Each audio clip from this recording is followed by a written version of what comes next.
Alors bonjour à tous, c'est Puish. On se retrouve encore une fois cette semaine. Et oui, pour la revue de presse, le Puish est en forme. Je peux vous faire encore une revue de presse cette semaine. Alors une semaine vraiment très chargée en actualité. Et justement, j'aimerais commencer par quelque chose d'un petit peu trivial, avant d'attaquer le dur, avant d'attaquer bien sûr ce qui se passe avec les agriculteurs et évidemment la loi immigration. Ça va faire plaisir à tout le monde. J'allais dire, on en parlera après. J'avais envie de commencer par une info. Alors d'ailleurs, je vais passer cette revue de presse avec un Français moyen, un agriculteur moyen, voilà, ou un Français moyen tout court, qui n'a d'autre choix que de prendre un petit verre. Alors c'est même plus de temps en temps, c'est tout le temps, pour pas péter les plombs, pour équilibrer un peu tout ce bordel. Et donc, j'avais envie de commencer par une info. Enfin, est-ce qu'on peut appeler ça une info ? C'est assez ouf. Il y avait une vidéo comme ça qui est devenue apparemment virale sur Internet d'un streamer qui n'a rien trouvé de mieux. Alors, Boggles, il s'appelle, apparemment un streamer australien qui n'a rien trouvé de mieux que en live mettre 2 fourchettes dans un grille-pain. Voilà, vous voyez le résultat. Des explosions et pour finir... exploser contre son canapé lit avec évidemment la merde au cul, tout ce qui s'ensuit. Et bien en fait cette vidéo somme toute fort amusante de apparemment l'électrocution en direct de quelqu'un. Et bien on apprend que tout était faux. Oh là là là là là là. Mais écoutez, franchement, si on peut même plus, si en 2024, déjà année maudite s'il en est, hein, si on peut même plus rire de la mort d'un abruti qui met 2 fourchettes dans un grille-pain en live pour faire des abonnés, bah écoutez, moi vraiment, j'ai envie de jeter l'éponge. C'est quand même triste, c'est quand même triste de ne pas pouvoir rire de ça. J'avais envie de commencer par ça, la revue de presse.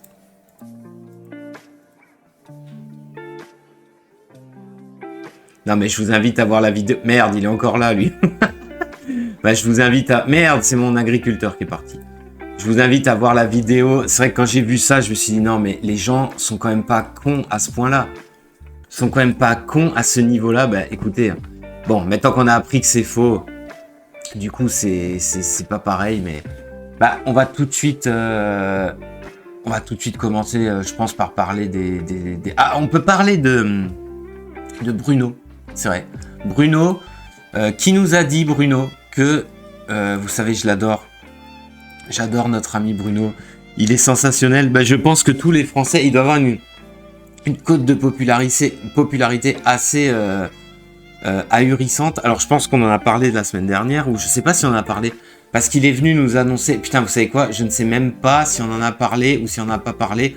En tout cas Bruno, il est venu nous annoncer fièrement que les promesses sont tenues, la facture d'électricité va augmenter de 8,6, oui bon, 9,8, on sait pas trop.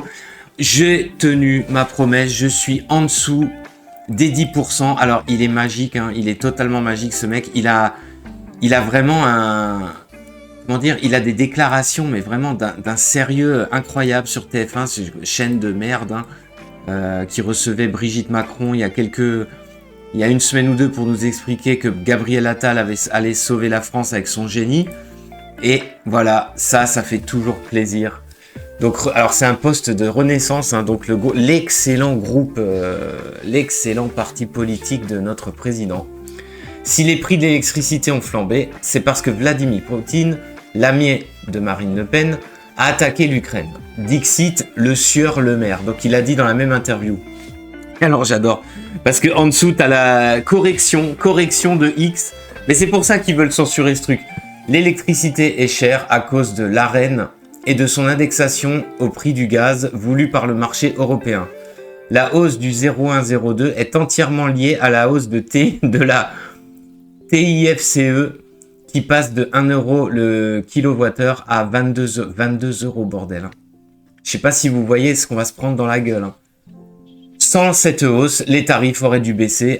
Les tarifs auraient même dû baisser, même si c'est totalement minime. Donc voilà. Donc, bah écoutez, baissez votre froc, ouvrez votre fion. Bruno arrive. Vous savez que c'est un amateur, hein, c'est clairement un amateur, un connaisseur même, hein, au niveau trou de balle. Il a donc évidemment toute sa place dans ce gouvernement. Il a évidemment été reconduit de par l'excellence de son action et sa constance dans le fait de rendre service à la population française et à l'économie française. Je rappelle Bruno Le Maire qui nous disait, avant le début de la guerre en Ukraine, nous allons mettre l'économie russe à genoux. J'invite tous les gens qui nous écoutent, même s'ils ne sont pas nombreux, à aller vérifier cette information et voir quelle économie à l'heure actuelle est à genoux. Voilà.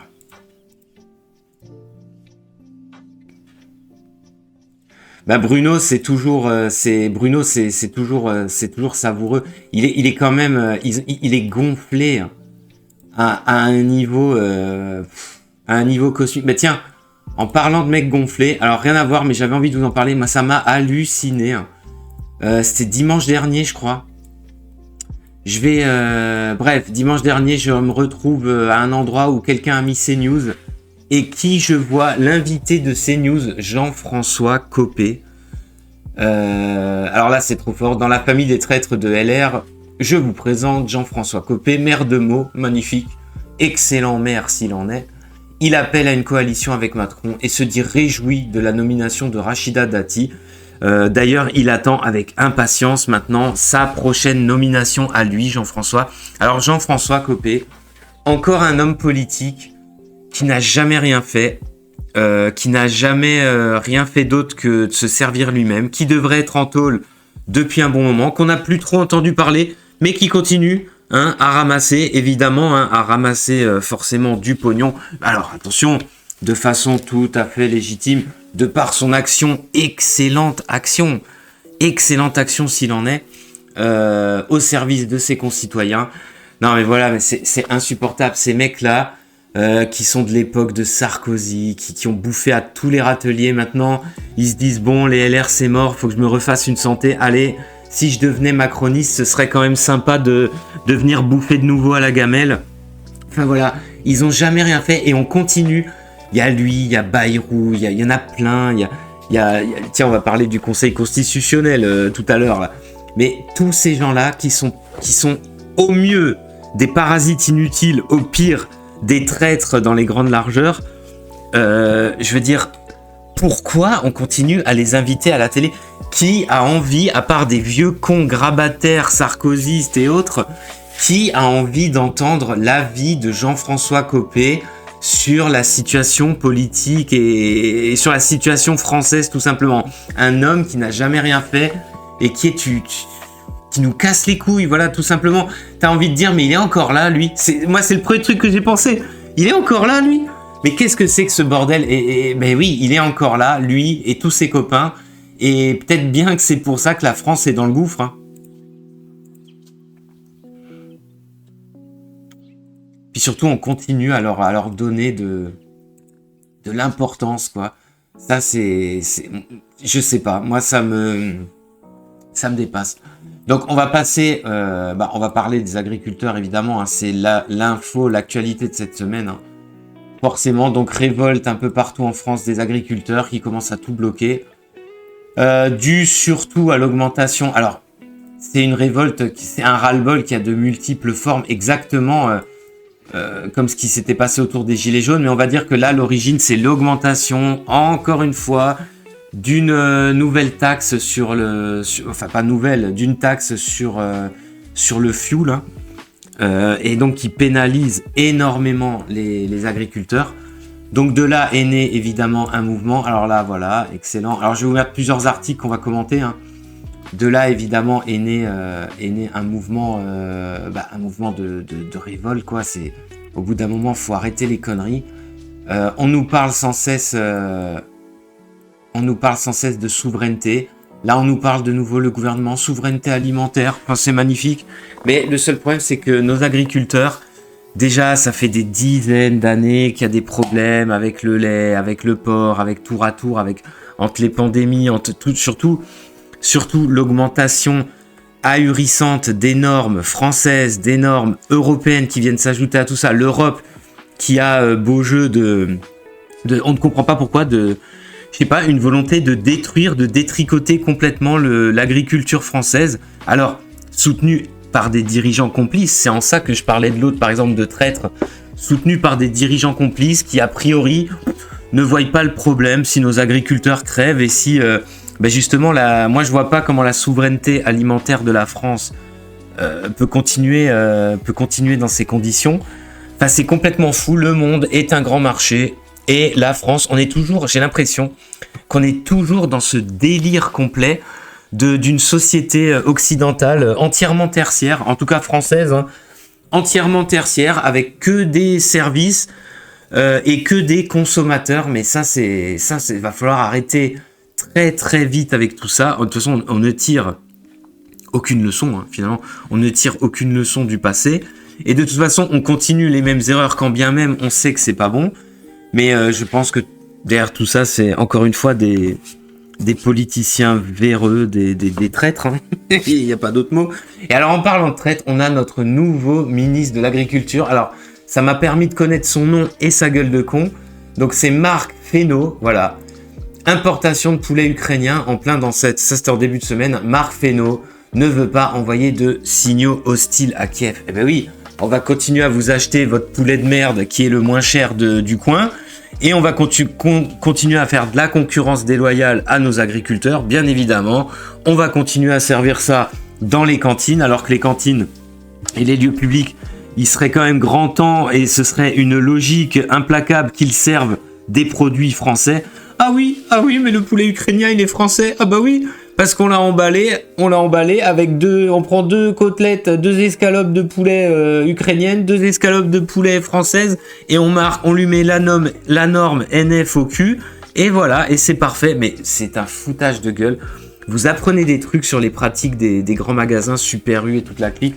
Bah attendez, là justement j'ai une illustration sous forme de caricature. Mais le truc de fou, c'est que, attendez, il y a une photo.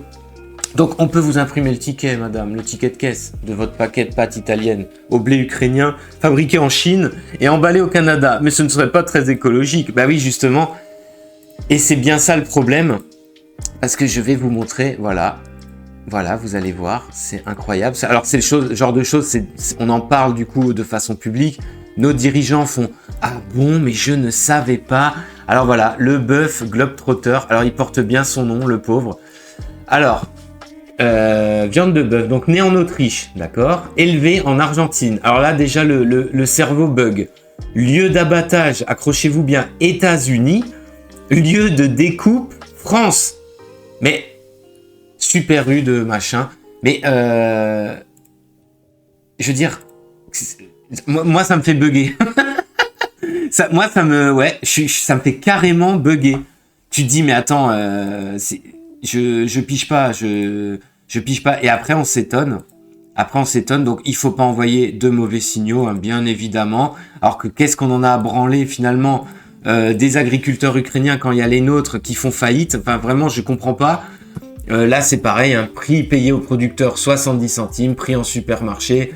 Cherchez l'erreur. Alors, des exemples comme ça, voilà, le chou-fleur, 70 centimes au super. Alors, bien sûr, faut ajouter le transport, bien sûr, faut ajouter. Ok, il y a des trucs à ajouter. Ça, je ne nie pas, je dis pas, mais là, ça a pris des proportions parce que faut pas oublier que tout ce qui est inflation. Ah oui, bah on va nous dire, mais je vois déjà la carotte. Ah oui, mais on peut pas leur donner plus parce que sinon ça va provoquer encore plus d'inflation pour le producteur. Parce que tous les intervenants intermédiaires, les distributeurs, ne veulent pas renier leur marge, évidemment. Et mais la base du truc, c'est si l'agriculteur il est pas là, on fait quoi? Le jour où tous les autres pays ça va foirer, où tous les autres pays vont nous tenir à la gorge, ils vont nous dire maintenant mon kilo de patates c'est 100 €, trou du cul, mais on va faire quoi? Et donc c'est une fois de plus un manque de vision, un manque de bah ouais c'est ça, c'est les gens qui nous gouvernent encore pire pour les macronistes, parce que alors là, la vision, la vision du monde du sieur Emmanuel Macron, alors d'ailleurs, qui s'est enfui en Inde, ça c'est aussi... c'est Magic Mike, ce mec, c'est complètement magique. Le mec, ça flambe un peu partout, il se barre en Inde, il dit « Vous inquiétez pas, je suis la situation », c'est Brigitte qui nous dit... Brigitte nous dit « Ah d'accord, je suis la situation, mon mari suit la situation de très près. » Évidemment, la Brigitte habite... Alors d'ailleurs, c'est énorme parce que Brigitte, pendant tout ça, hein, pendant tout ce qui se passe, parce qu'en plus de ça, en début de semaine, il y a eu un fait divers tragique au niveau de ces barrages d'agriculteurs hein, qui en colère. Il y a eu un fait divers, mais vraiment affreux. Il y a une mère et sa fille qui ont été renversées par quelqu'un, par des gens qui ont forcé le barrage. Et alors là, j'ai pris Le Parisien, hein, donc source vraiment excellente s'il en est.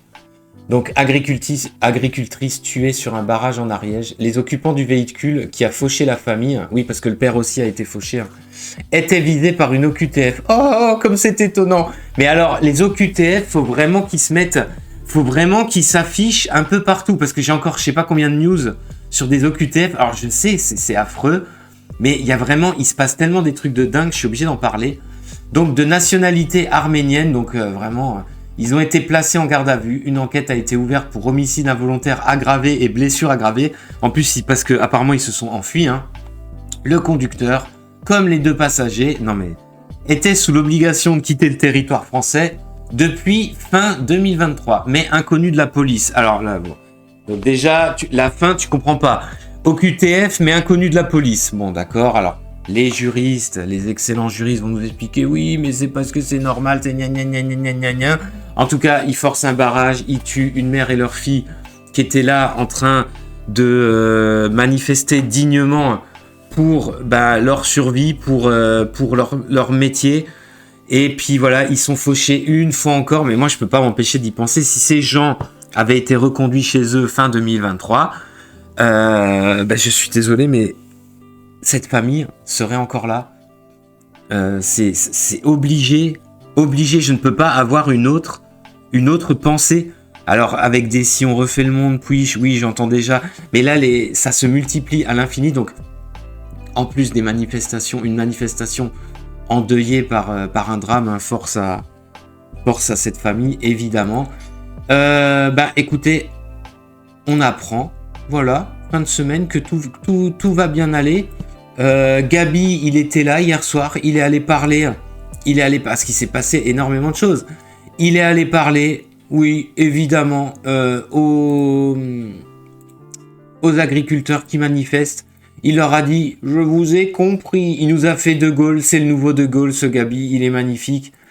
Et voilà, il a réussi à... Alors, a priori, l'augmentation de la taxe, pour l'instant, est annulée. Mais ça fait vraiment penser aux Gilets jaunes. Hein. Alors, l'instigateur du mouvement, donc Jérôme Bale, qui était sur place, qui a fait des grands... Alors, faut voir le direct, hein. Qui a fait des grands yeux de Mamour à Attal. Il dit qu'il a été respecté. Il dit que tout va bien. On peut rentrer chez nous. On a gagné. Donc ça sent quand même très fort le service commandé quand même. Je veux pas être méchant, mais ça sent le gars quand même. Alors je ne présume en rien de cet homme. Hein. Peut-être qu'il est tout à fait honnête. Mais... malheureusement, ça sent quand même le mec qui a été acheté quand même. Tout va bien, allez, on rentre, c'est bon, on va avoir... la taxe ne passe pas, c'est bon, on rentre, allez, salut. J'espère que ça va absolument pas se passer comme ça. L'autre, quand vous écoutez ce qu'il a raconté, oui, l'agriculture est une priorité nationale. Ah ouais, d'accord. De toute façon, tout ce qui est une priorité nationale pour eux, à part démanteler le pays en petits morceaux... je vois pas en fait qu'est-ce qu'il y a d'autre comme priorité nationale. Tu me feras pas croire qu'il y a autre chose. Mais bon, allez, on va dire c'est l'agriculture. Moi, j'y crois absolument pas. J'espère que le mouvement va continuer, va s'amplifier, parce que finalement, ces taxes sur l'essence, c'est comme l'augmentation de l'électricité de Bruno.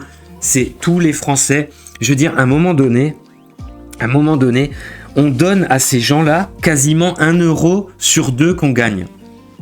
On leur donne quasiment 1 euro sur 2 et ces mecs-là font des déficits abyssaux. Ils sont incapables de gérer le pays, ils sont incapables d'assurer un service public minimum. Ils rognent sur tous nos droits et nous expliquent que bien souvent, c'est nous le problème. Donc, moi, je pense qu'ils ont besoin d'une immense, très très grande leçon. J'y croyais beaucoup au moment des Gilets jaunes. Je sais pas si vraiment ça va revenir. En tout cas, on sent quand même qu'ils sont fébriles. L'autre en Inde, il est bien content d'être loin. Mais j'espère que ça va pas s'arrêter là.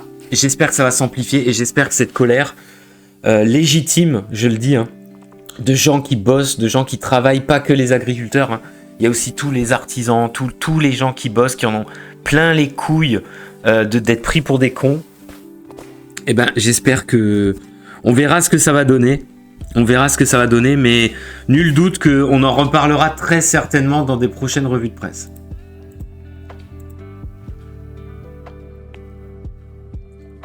Bah oui, alors à part ça, il s'est passé plein d'autres choses, bien évidemment. On a, alors des conneries, il y en a. Hein. On a par exemple, on a ça, voilà. Alors la loi immigration. Alors c'est ça fait plaisir. La loi immigration, on va tout de suite rentrer là-dedans, qui est bien évidemment retoquée par les sages. Alors j'adore le terme sage du Conseil constitutionnel. Alors là, c'est un tweet de Charles Prats. Charles Prats qui vraiment qui fait tout pour lutter et alerter contre la fraude sociale qui évidemment se fait cracher à la gueule en permanence. Je découvre donc que le Conseil constitutionnel a transformé la loi en loi pour l'immigration. Ah bah, évidemment, alors lui, il alerte forcément puisqu'il en parle énormément. Avec lui, vous allez entendre bien sûr, évidemment, les bruits de bottes.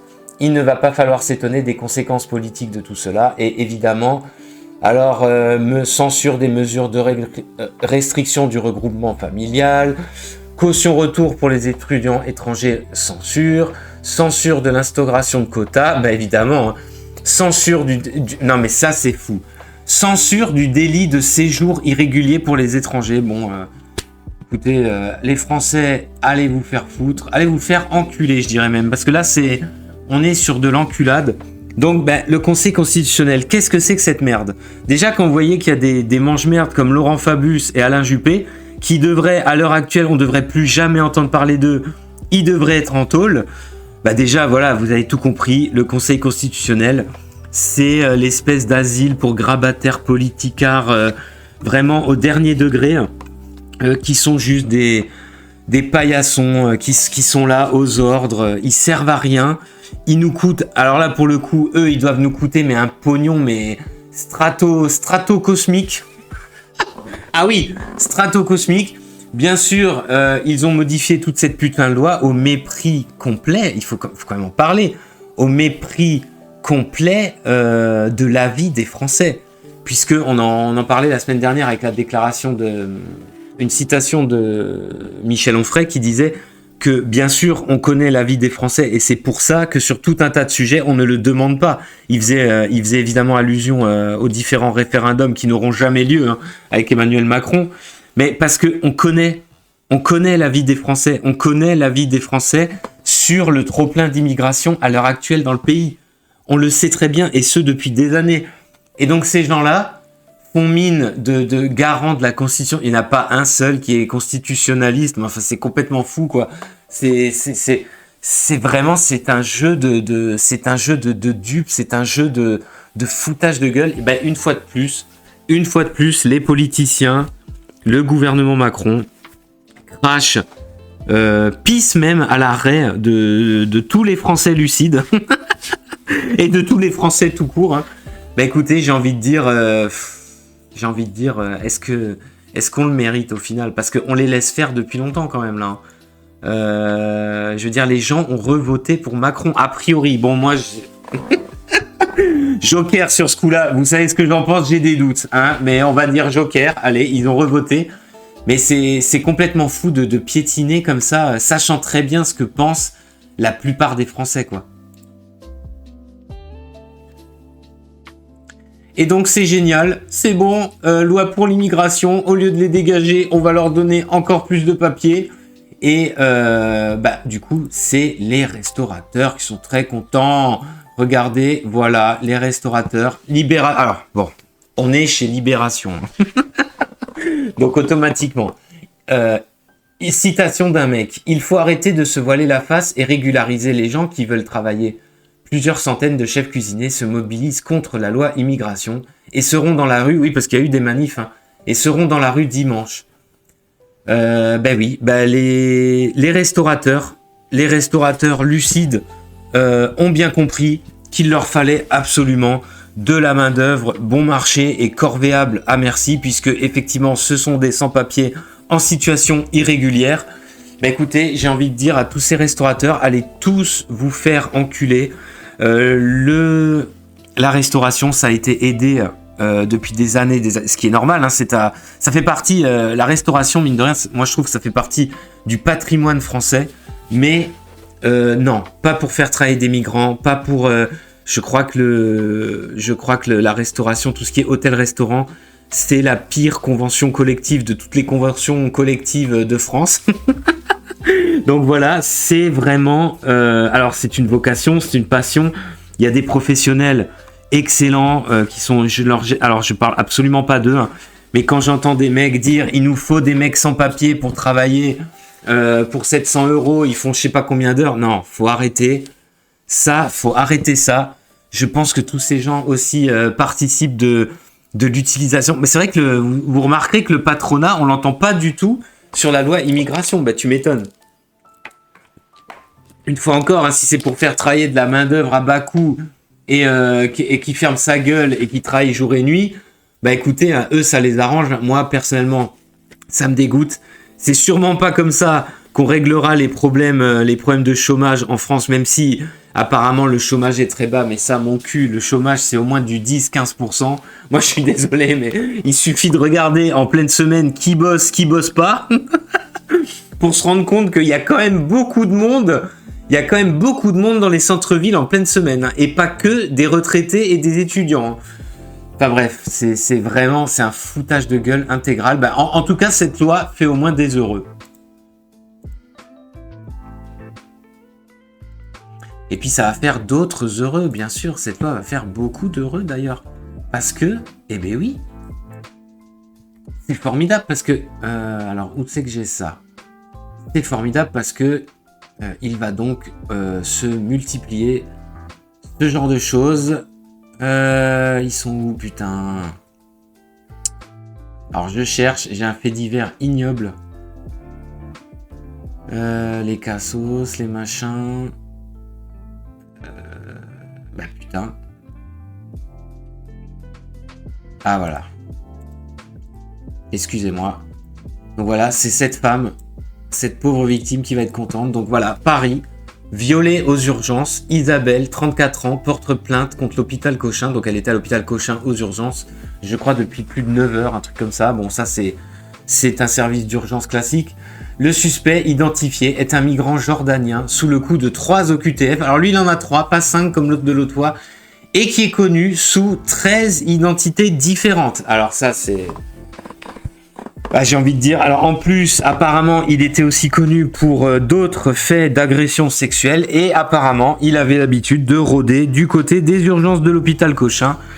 Écoutez, cette femme sera ravie d'apprendre que ce Jordanien va bien évidemment être régularisé grâce à la loi immigration. Il pourra avoir des papiers, il pourra bénéficier d'un logement social, bien évidemment, du RSA et continuer à venir aux urgences pour prodiguer apparemment des soins de première nécessité à des patientes comme ça qui aider le personnel hospitalier à palper, à toucher de la à tâter de la motte, non mais 13 identités différentes, 3 OQTF, migrants jordaniens. Donc déjà on se dit putain, la Jordanie c'est quand même loin, hein. La Jordanie, c'est... Alors, force, bien sûr, à cette pauvre femme, putain. Mais c'est vraiment... Donc voilà, loi immigration... C'est vrai qu'il n'était pas nécessaire, moi, je trouve, effectivement, de faire une loi pour jeter, par exemple, ce genre d'individu hors de notre pays. Non, pas du tout. Il vaut mieux les garder, leur donner des papiers, et puis les aider quand même, et les comprendre. Mais comprenez-les, merde!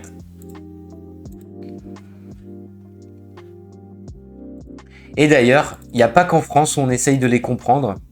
Ce qui n'est pas toujours facile d'ailleurs. Il y a plusieurs articles qui nous expliquent qu'en Espagne, c'est magique, en Espagne, il y a de plus en plus de migrants qui en ont assez. Oui, des migrants. Alors, il y a des musulmans, des Africains, il y a toute l'équipe. J'avais un autre article qui montrait d'autres personnes qui se plaignent de la nourriture qu'on leur sert dans les centres, de leur nourriture qu'on leur donne dans le Resto du Cœur espagnol. Ça ne leur convient pas, ce n'est pas à leur goût. Nous voulons une nourriture que nous pouvons manger en tant qu'Africains. Mais c'est... réclame ce migrant, donc ce clandestin, hein. Ce mec qui vient de débarquer, il n'a pas de papier et il veut évidemment, bien évidemment, être pris intégralement en charge par le système social espagnol. Il en va de même, évidemment, français. Bon, nous, on s'est déjà adapté, hein. On les prend totalement en charge, bien évidemment. Ce qui est la moindre des choses pour quelqu'un qui débarque, qui est en pleine possession de ses moyens, a priori.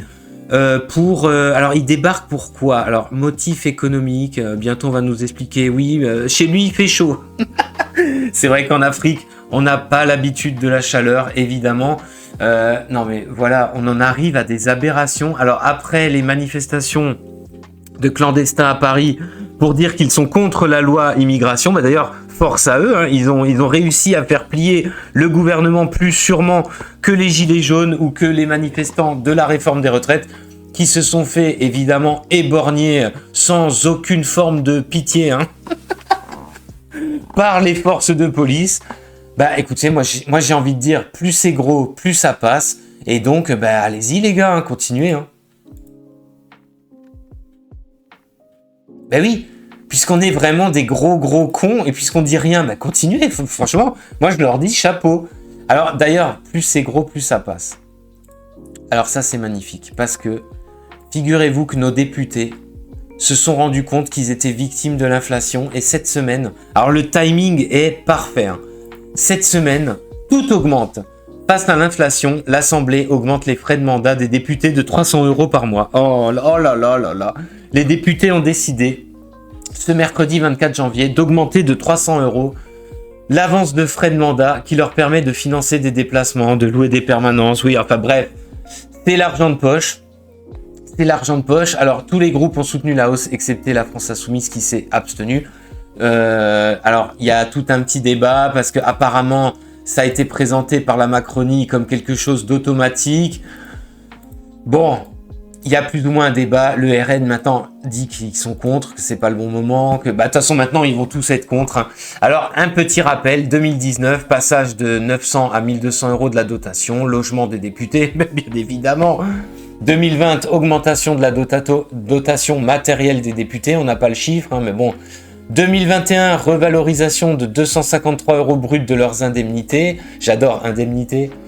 Augmentation des frais de mandat. Bah écoutez, ils se mettent bien, sachant qu'un député a un peu moins de 7000 € d'indemnité, donc on va dire de salaire, et il a, oui, en frais de mandat, il a quasiment 6000 balles. Bah écoutez, c'est, d'un certain point de vue, je trouve ça ignoble, voilà, c'est une honte absolue.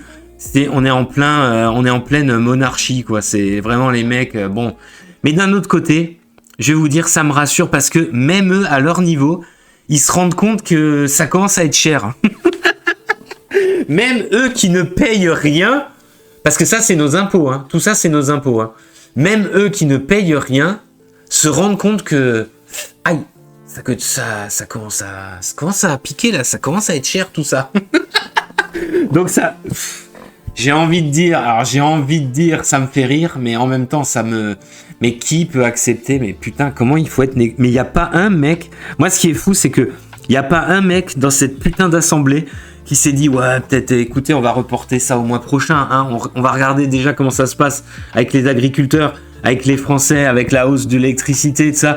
On va déjà voir comment, hein, avant de s'augmenter nous. Ben non, pas du tout. Ils le font. Ils s'en branlent totalement.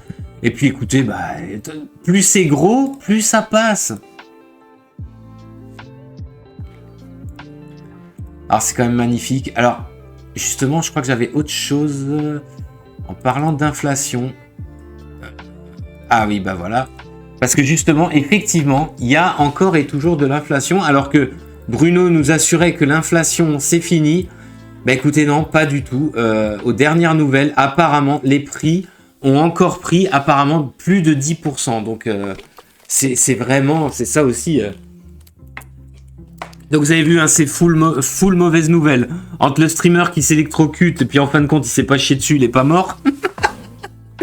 Bruno qui nous dit il n'y a plus d'inflation. Et enfin, on est toujours dans les 10%.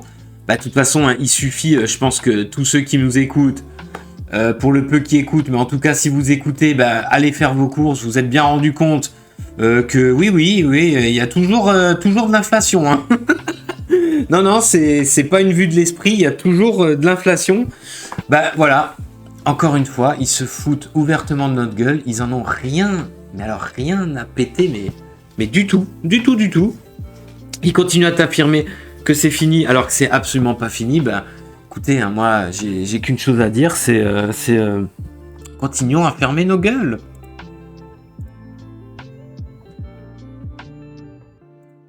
Bah oui, continuons à fermer nos gueules. Le mec t'explique, t'explique des trucs totalement faux, mais bon. Alors, qu'est-ce qu'on avait d'autre? Ah voilà, un petit encart progrès. Voilà, on fait une petite pause. On se calme un peu, on se pose le cerveau. Voilà, petit encart progrès. Donc nouveau, un peu comme je vous présentais la semaine dernière, les sologames. On a encore d'autres fous sortis de l'asile. Voilà. Donc c'est la première Dendro Pride a été organisée. La dendrophilie est une paraphilie qui entraîne une attirance sexuelle pour les arbres. Alors là, je pense que j'informe des gens. L'amour libre étant devenu une norme, les forêts sont ainsi investies par des dizaines d'individus qui satisferont leur penchant pervers sur tous les végétaux. Surtout, alors apparemment surtout sur les arbres. Faut voir le niveau de décadence de la vidéo. Vraiment, faut que je regarde pour claquer des vidéos comme je fais pour les bandes annonces là, pour foutre les vidéos dans les revues de presse. Faut voir le niveau de décadence de cette dizaine d'individus. Alors Dendro Pride, par contre, j'ai pas réussi à voir où c'était. Nul doute que ça devait se passer aux États-Unis. Hein. A priori, ils parlaient tous anglais. Enfin, pour le peu qu'ils parlaient, parce que c'était surtout des léchages et des suçages de branches d'arbres, des frottements comme ça contre des arbres. C'est complètement hallucinant. Je veux dire, on se croirait une fois de plus, même dans un reportage de Groland, même dans un épisode de South Park. Je veux dire, là, on est dans le réel, dans le monde réel.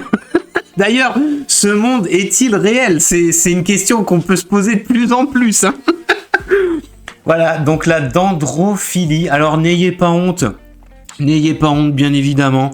Si vous aussi, chez vous, vous aviez tendance à l'échouiller votre yucca, bah écoutez, à vous mettre un cactus de temps en temps, bah écoutez, en fait, c'est normal. Vous êtes normal. Vous êtes totalement dans l'esprit progressif. Alors, malheureusement, en termes de réarmement démographique, bon, là on est mal barré parce que si les gens se foutent des branches dans le cul, je pense que malheureusement c'est pas comme ça qu'on va réussir à faire des gosses. Mais bon, on sait jamais avec la technologie, avec l'IA, peut-être que on arrivera à une solution, mais je pense pas. Alors d'ailleurs, en parlant de réarmement démographique, voilà, je vais une grosse news que je vous mets là. Bon, les tarés du bois de Boulogne, hein, on les renvoie directement à l'asile psychiatrique dont ils sortent. Mais on a ça. D'accord, on apprend ça. Voilà, ça, c'est énorme. Démographie, voilà, on a cet expert. Alors, un mange-merde bien connu. Hein. J'adore. Voilà. Le démographe Hervé Lebras, alors voilà, bien connu pour l'auteur du livre « Il n'y a pas de grand remplacement », a déclaré sur l'émission C'est ce soir, donc sur le service public, hein, on est sur a priori France 5, donc vraiment, il n'y a pas de grand remplacement, Hervé Lebras sur France 5, qui déclare « La croissance de la population française est assurée pour les 4/5e par l'immigration ». il n'y a pas de grand remplacement d'un côté. La croissance démographique de la France est assurée au 4/5e par l'immigration de l'autre. Bon, Hervé, est-ce que tout ton livre ne serait pas un énorme foutage de gueule et tout ton point de vue gauchiste, enfin vraiment, mais au bottes de la bien-pensance et du pouvoir? Parce que là, c'est vraiment dans la même phrase, il n'y a pas de grand remplacement. Et en même temps, les trois quarts des naissances, c'est des immigrés. Je sais pas, je m'interroge. Certainement que on va me dire, oui, mais au niveau juridique, un immigré qui fait un enfant en France, il est français, donc il n'est pas immigré. Il est bien de chez nous, évidemment. Bah, voilà, c'est ce genre de déclaration, bah, moi je me dis, une fois encore, bah, gros foutage de gueule, et même eux, alors, nul doute, qu'ils trouveront évidemment une pirouette, comme celle que je viens de faire à l'instant, mais qui n'était pas très classe, mais ils trouveront une explication, une pirouette pour nous expliquer que le grand remplacement, en réalité, ce n'est pas le grand remplacement. C'est autre chose. C'est ça, mais c'est ça, en fait. Bon, parce que voilà, il suffit de regarder certaines villes, il suffit de regarder l'évolution de la plupart des villes de France, mais c'est ça, mais c'est pas ça. C'est pas ça, et attention, j'entends de loin les bruits de bottes. Alors, en parlant de bruit de bottes, hein, évidemment, comment dire, la campagne bat son plein pour les européennes. Alors là, ça va être difficile parce qu'avec la révolte des agriculteurs, alors d'ailleurs, j'en ai pas parlé, mais c'est pas que en France, hein. C'est en Allemagne, c'est un peu partout. Je crois que j'avais parlé de l'Allemagne dans la dernière revue de presse. Donc ça, c'est énorme. Voilà, on a ça, on a ce genre d'infos qui pop. Info, bruit de bottes, voilà. Des petites infos comme ça pour le français, pour bien... Voilà, le Washington Post a publié une enquête sur les liens entre le Rassemblement National et la Russie de Vladimir Poutine. Oh là là là là. Fait divers, immigration, les idées d'extrême droite se diffusent dans les médias et l'opinion, c'est Le Monde. Le Monde, excellent journal de référence, s'il en est, qui nous informe, qui dit ne regardez pas, ce sont d'affreux gauchistes. Non mais justement, les affreux gauchistes, personne ne regarde. Mais ben voilà, c'est news, donc c'est tout un amalgame comme ça, ayez peur, votez, réfléchissez bien à qui vous voulez voter, les castors, et surtout, mais faites barrage. Faites donc barrage à la haine et au chaos. Haine et au chaos, je vous invite à regarder ce qui s'est passé durant l'année 2023, pour juste vérifier qu'avec Emmanuel Macron, il n'y avait pas de la haine et du chaos. Mais donc voilà, propagande qui continue, Washington Post qui n'a rien d'autre à foutre. Qui n'a rien d'autre à foutre que de faire des enquêtes sur le Rassemblement National et sur ses liens de connivence avec Poutine. J'imagine que ça doit être les excellentes enquêtes qu'ils ont dû faire sur Trump, hein, ça doit être les mêmes enquêteurs. Et enquêteurs d'ailleurs qui étonnamment n'ont absolument rien trouvé sur Biden. Oh, mais ça c'est fou, ils ont même rien trouvé sur son fils. Oh, bah ça c'est fou ça. Non, mais c'est des gens bien quand même. C'est pour nous, ils font ça pour nous aider. Ils sont bien. Alors justement, nos jeunes cassos, voilà, on a des barbares qui s'ennuient. On a des jeunes qui s'ennuient, qui savent pas quoi faire, comme nous l'a dit notre président. Et alors on a ce genre de choses. Farid, un jeune de 18 ans, mort de ses blessures aujourd'hui, a été dénudé, gazé, tabassé à coups de machette et barre de fer mercredi. Alors, on est bien en France, hein. Relève Europe 1, alors qu'il se rendait à son bac blanc. Ah bah oui, évidemment. La scène de barbarie se serait déroulée sur fond de guerre entre quartiers de Saint-Denis. Le même jour, voilà, un autre jeune poignardé à mort. Enfin voilà, alors paix à leurs âmes, évidemment. Même si on n'a pas le pédigré de l'un et de l'autre, mais malgré tout. Ben voilà, donc comme le disait notre cher Emmanuel Macron, ce sont les émeutiers, ce genre d'actes, ce sont des jeunes, tout simplement, qui s'ennuient, qui savent pas quoi faire, qui ont sûrement été laissés de côté par la société, par la France, par tout le monde. Hein. On a aussi ça, voilà, BFM TV, hein, énorme.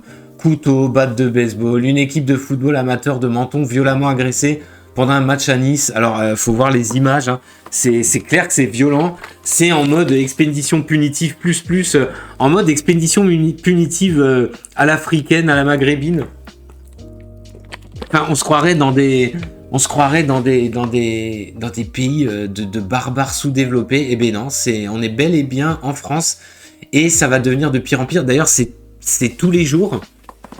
Ça va devenir évidemment de pire en pire, mais nul doute que Gérald Darmanin, excellent ministre de l'Intérieur s'il en est, saura mettre fin, comme il a dit. Ah, c'est intolérable, et il va falloir y mettre fin. Et je pense qu'on peut compter sur eux. Ah oui. Puisqu'ils ont déjà démontré à maintes reprises, hein, je pense que tout le monde l'a vu, leur efficacité. Alors peut-être un petit problème de diagnostic hein, quand même pour notre président Emmanuel Macron, tout de même, hein, petit problème de diagnostic. Hein. Alors d'ailleurs, ça c'est pas mal, parce qu'en parlant de problème de diagnostic, voilà, cette semaine, il n'y a pas 2 jours, hein, y avait Brigitte Macron, voilà, petite sauterie à l'Elysée en présence de Brigitte Macron, Kenji Girac, Rihanna. Mais oui, alors c'est marqué, c'est tellement le moment, ben oui, voilà.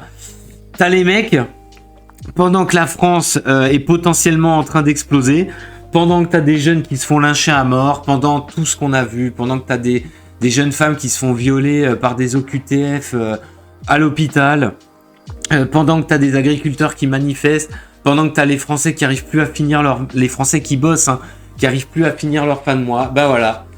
À l'Elysée, ils organisent des petites fêtes. Alors sous couvert, a priori, si je me trompe pas, des pièges jaunes, oui, bien sûr. On fait venir, mais vous savez, mais moi j'ai envie de dire, ce dîner-là, il a dû coûter une fois de plus les yeux de la tête du fion. Tout ça pourquoi ? Ben pour rien, parce que oui, c'est pour faire resplendir. Non, ça fait resplendir. En fait, la France ne resplendit plus, absolument plus à l'étranger, et c'est pas étonnant, hein. Au vu de la gueule de nos dirigeants, il valait mieux garder ce blé. Bah justement pour peut-être les agriculteurs, pour les flics, pour les pompiers, pour les ambulanciers, mais non, on préfère le dilapider et nous expliquer par la suite évidemment qu'il n'y a pas d'argent et que le président est au plus près des préoccupations des Français.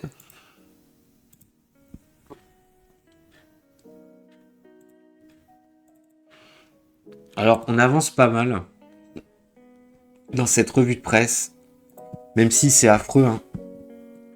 Ah tiens, en parlant de trucs affreux, on a ça. Voilà, section justice. Encore une décision de justice magnifique. Alors même si on n'a pas tous les détails, d'accord. Voilà. Agression sexuelle à Nantes. Le jeune prévenu se dit habité par des djinns. Esprit maléfique chez les arabo-musulmans, hein, pour ceux qui ne savent pas. Le tribunal le déclare irresponsable pénalement. Bah, voilà, si vous êtes vraiment en manque et si vous hésitiez à passer à l'acte, bah écoutez, vous avez le tuto de ce jeune homme. Alors peut-être aller sur Nantes, hein, peut-être que les magistrats ont une tendance à laisser passer un peu plus les choses. Hein, Nantes qui vraiment se forge une réputation de ville vraiment où il fait bon vivre. Bah écoutez, ici, il était possédé. Moi, je trouve ça normal qu'il soit irresponsable. Le gars était possédé. On peut être un peu un minimum de bonne foi, merde. Je veux dire, à un moment donné, il faut faire confiance aux gens. Je veux dire, s'il était possédé, il était possédé. Nul doute qu'il regrette, bien évidemment. Nul doute qu'il regrette. Et espérons hein, qu'il puisse être exorcisé dans les meilleures conditions possibles, avec une indemnisation, évidemment, puisque quelque part, il est aussi victime de tout cela. Et j'espère que cette entité maléfique, au demeurant, ne va pas le réhabiter prochainement et le forcer, bien malgré lui, à commettre encore des agressions à caractère sexuel. Oh là là là là là là. Mais vraiment, je pense que ces magistrats, vraiment, ont tout compris.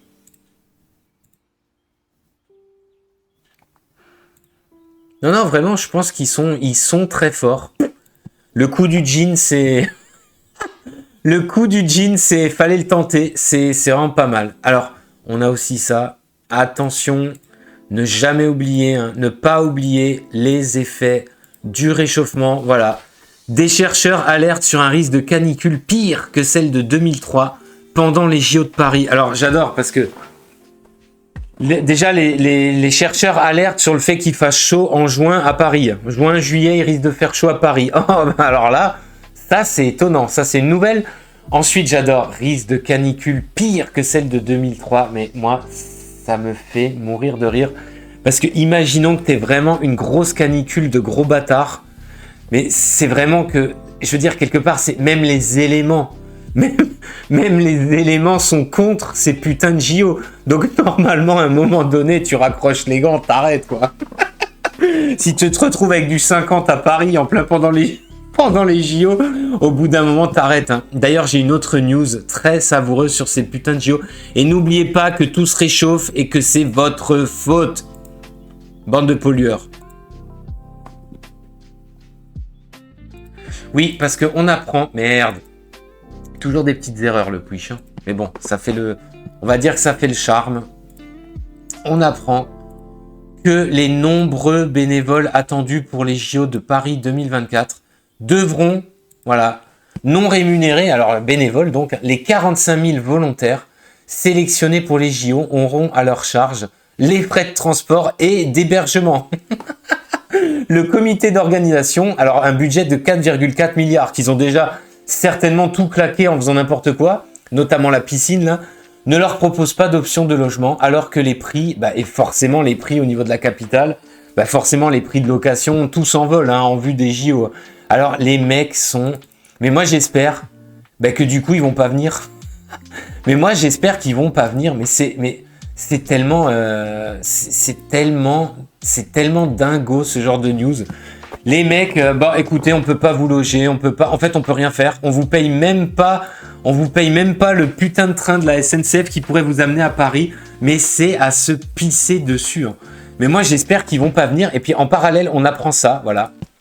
Donc, c'était à Public Sénat. Fermeture de la Seine à la navigation lors des Jeux Olympiques. 60% des flux représentent 600 000 tonnes de céréales vers le plus grand port céréalier d'Europe, qui est Rouen. Interpelle donc le sénateur Pierre Siouper, 77, bon ça je pense pas, qui reproche aux organisateurs de ne pas avoir anticipé. Alors déjà, ils ont anticipé mes couilles, et de deux, alors ça c'est particulièrement savoureux. T'en as au moins un qui suit le film et qui rappelle aux autres, mais attendez, si on ferme la Seine à la navigation pour tout votre bordel, on fait quoi de tout le blé de tout le matériau, tous les matériaux, tout ce qui... tout ce qui passe par la Seine en temps normal. Donc, alors, je ne sais pas combien de temps il voulait fermer la Seine, mais j'imagine, pour qu'il interpelle le gouvernement, j'imagine que ça doit être conséquent. Et a priori, tout le monde botte en touche. C'est en mode... attendez, en fait, c'était prévu. Oui.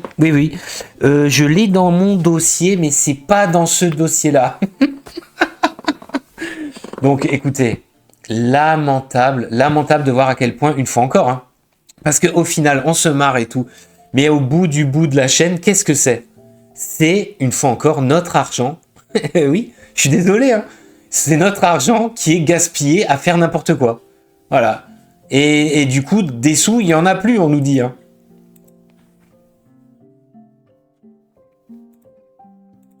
Donc les JO, hein. Magnifique fiasco. En perspective, pas besoin d'en rajouter plus. Alors, j'ai encore quelques news. Alors, on a ça. Voilà. On a ça. On a la nouvelle tendance. Apparemment, une nouvelle tendance TikTok de Cassos. Ça, c'est vrai. Voilà. C'est ça. C'est voler le chevalet. Voler les petits chevalets en plastique qui indiquent les tables au McDo pour sa déco personnelle. Ah là, c'est vraiment... voilà, quoi. Ça se passe, j'ai envie de dire, ça se passe de commentaires. C'est vraiment, c'est Cassos Island, c'est Cassos Academy. Voilà, quoi. C'est la France de 2000... l'état de la France en 2024, voilà. Bon, après, hein, sur les réseaux sociaux, hein, bien sûr, mais ce genre de mode, Ça m'échappe complètement. Et puis, qu'est-ce qu'on avait d'autre? On avait ça. Attal, avant l'histoire des agriculteurs, il était cette semaine, avant de se pencher sur sa priorité, qui était évidemment l'agriculture, il était en direct. On aura un nouveau programme qui s'applique à la rentrée avec des objectifs de réaliser les séquences d'éducation à la vie affective, relationnelle et sexuelle, annonce le Premier ministre Gabriel Attal, qui vient de terminer son marathon. Donc lui aussi, il a fait le mini Macron. D'ailleurs, c'était assez pathétique apparemment. Il a fait le mini Macron à la télé avec une séance de questions-réponses à des Français. On appréciera hein, évidemment. Des Français somme toute lucides. Et bien sûr, pour l'école, sa priorité à la rentrée prochaine, c'est évidemment que les enfants sachent lire, écrire, compter et raisonner. Non, pas du tout. C'est qu'ils aient des cours d'éducation sexuelle et qu'ils puissent savoir qu'ils peuvent enculer un de leurs collègues sans aucun problème, qu'ils peuvent sucer des arbres, comme on l'a vu tout à l'heure, ou qu'ils peuvent être sologame, changer de sexe, ou être un teckel en rut. Voilà, ça c'est la priorité du ministre et du gouvernement. Eh ben, écoutez, je pense que la France entière les remercie et en est ravie. C'est exactement ce qu'on attendait au niveau de l'éducation nationale.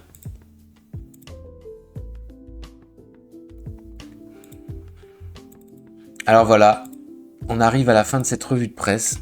J'avais encore un article sur les Verts, mais ils sont tellement pathétiques que j'ai même pas envie d'en parler. Puisque c'est fou, mais les agriculteurs sont évidemment très remontés contre les Verts, forcément. C'est complètement fou. J'avais aussi... j'avais ça. On va peut-être prendre ça. Voilà, un juge qui décide de faire appliquer la loi. Ça fait plaisir à Narbonne. Un jeune homme sans abri de 27 ans, condamné à 8 mois ferme pour vol de vêtements, avec lesquels il s'est couvert. Il se défend au tribunal. J'avais besoin d'habits chauds. Ce n'est pas mon habitude de voler. Il dormait dans une tente en période de grand froid. Mais il a pris 8 mois ferme par un juge qui applique la loi et rien que la loi. Hors de question de voler, même si c'est pour se chauffer, pour sa survie, pour quelqu'un qui peut-être... Alors, on ne sait pas l'étendue de son casier. Hein. Ça, évidemment, on ne connaît pas toute l'affaire, mais c'est marrant comme de la prison ferme peut être donnée aux uns et pas aux autres. Je sais pas, c'est quand même... putain, c'est à gerber, franchement, ça me dégoûte. Je vous le dis comme je pense. Ce genre de news me dégoûte. Même si, voilà, il n'y a pas à voler dans les magasins ou pas, mais je pense que ce mec-là, ce pauvre gars, il avait peut-être beaucoup plus de circonstances atténuantes que l'enculé qui viole des meufs aux urgences, là. Je pense, ou l'autre bâtard qui viole des meufs et qui est habité par des djinns. Ouais, à mon avis, il avait plus de circonstances atténuantes.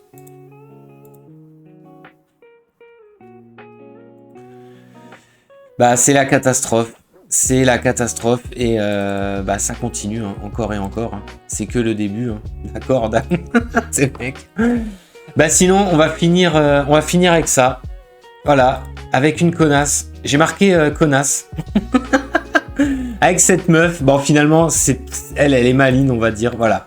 Une news qui m'a fait rire. Woman went on 6 dates a week to save on food. I didn't buy grocery for 2 years. Donc, en gros, elle nous explique, cette connasse, que 6 fois par semaine, elle se fait inviter au restaurant pour des rendez-vous galants. Alors, certainement, hein, par les sites de rencontres, évidemment. Hein, et que grâce à ça, elle n'est plus allée acheter à bouffer dans un magasin, dans une épicerie, depuis à peu près 2 ans. J'ai envie de dire, là, on est tombé sur un 5e dan. Là, c'est vraiment du lourd. C'est la femme moderne dans toute sa splendeur. Une véritable menthe religieuse qui profite de la connerie des hommes. Alors, vous allez me dire, ça, c'est vieux comme le monde. Ouais, c'est pas faux. Je pense que c'est pas faux. Ça doit être aussi vieux que le monde. Mais ce genre de connasse qui se fait entretenir comme ça, c'est assez phénoménal, c'est assez incroyable. Ils en font carrément des articles de journaux. Écoutez, moi je pense qu'il faudrait même lui donner un prix. Lui donner un prix à cette femme. Et vraiment, je salue tous les hommes qui ont pensé qu'ils allaient pouvoir se la taper en lui payant un repas.